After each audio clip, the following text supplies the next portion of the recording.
Hi, I'm Josh, and this is Cars and Joshy. Hey, welcome to Cars and Joshy. Last video I made a body cart, and this video I'm going to be building a crane system on the roof of my garage so that I can lift the body up off the frame and then slide the cart underneath. So, get started.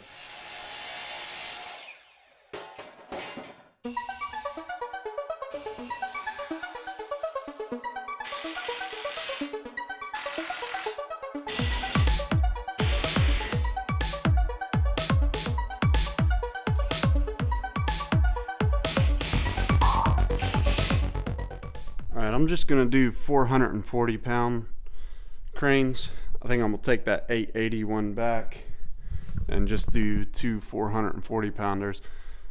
And I went and got the 880 pound one because I was thinking about raising the engine and transmission together to throw it on my frame. But I don't think I want to put that kind of weight on my joists here, so I'm just going to do the engine by itself, and then I'll use my transmission jack to put the transmission in there, since it'll be a lot easier with the body off. I don't have any problem doing that. So yeah, tomorrow I think I'm gonna make a run Harbor Freight, swap that out for a 440 pound crane. The other reason I did that is because with the super strut that I got from Home Depot, the bracket that they give you to mount the 880 pound on is kind of wide for that. Works good for the 440 pounder. I think I'll need a 2-inch channel iron or something like that, or square tubing for the 880 pound. I don't like how it is on there.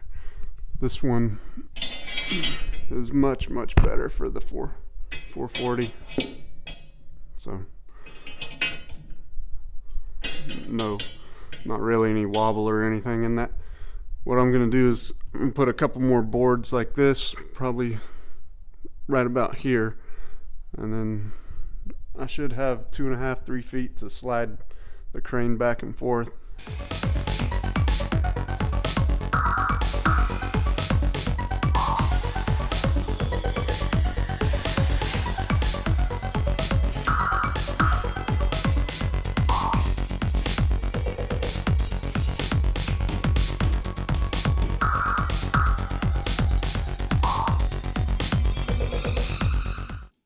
Took a little break to build the worst snowman ever, but you know, when in Rome.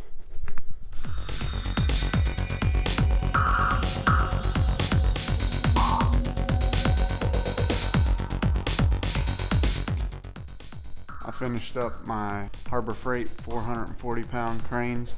Got about 3 feet to slide it back and forth on either side there, so I think it'll work out for me. If not, I'm gonna pull the upstairs bedroom down into my garage. That's it for this video. Thanks for watching Cars and Joshy. Please hit that subscribe button if you're enjoying what you're seeing.